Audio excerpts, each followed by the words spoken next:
Ang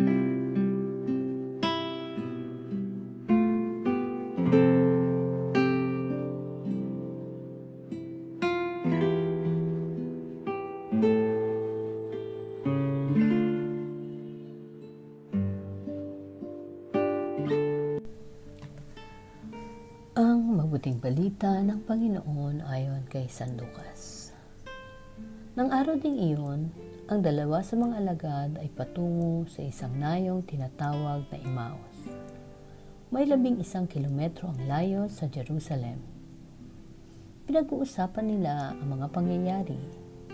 Samantalang nag-uusap sila at nagtatanungan, lumapit si Jesus at nakisabay sa kanila. Siya ay nakita nila, ngunit hindi nakilala agad. Tinanong sila ni Jesus, ano ba ang pinag-uusapan ninyo? At tumigil silang nalulumbay. Sinabi ng isa na ang ngalay Cleopas, kayo lamang po yata ang dayuhan sa Jerusalem na hindi nakakaalam sa mga bagay na katatapos pa lamang nangyari roon. Anong mga bagay? Tanong niya. At sumagot sila, tungkol kay Jesus na taga Nazaret, isang propetang makapangyarihan sa gawa at salita, maging sa harapan ng Diyos at ng mga tao. Isinakdal siya ng aming mga punong saserdote at mga pinuno upang mahatulang mamatay, at siya ay pinako sa krus. Siya pa naman ang inaasahan naming magpapalaya sa Israel. Hindi lamang iyan, 3 araw na ngayon mula na mangyari ito, nabigla kami sa ibinilita ng ilan sa mga babaeng kasamahan namin.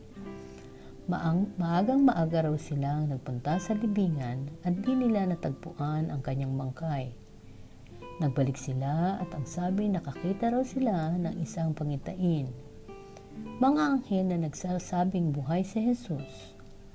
Pumunta rin sa libingan ang ilan sa mga kasama namin at gayon nga ang natagpuan nila. Ngunit hindi nila nakita si Jesus. Sinabi sa kanila ni Jesus, kay hahangal ninyo, ano't hindi ninyo mapaniwalaan ang lahat ng sinabi ng mga propeta? Hindi ba't ang Mesiyas ay kailangang magbata ng lahat ng tao bago niya kamtan ang kanyang marangal na katayuan?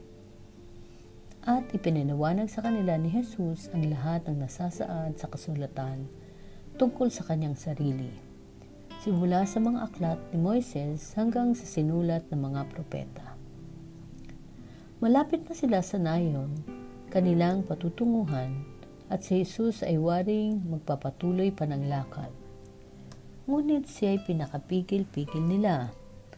Tumuloy na po kayo rito sa amin, anila, sapagkat palumog na ang araw at tumidilim na.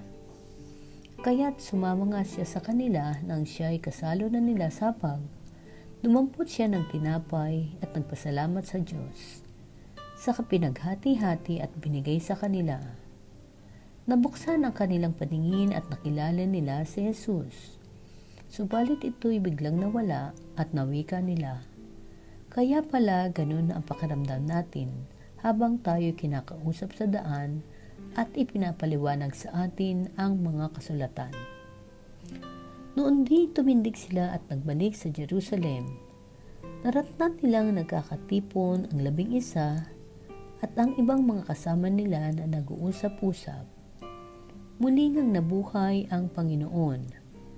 Nagpakita kay Simeon at isinalaysay naman ng dalawa ang nangyari sa daan at kung paano nila siya'y nakilala ng paghati-hatiin niya ang tinapay.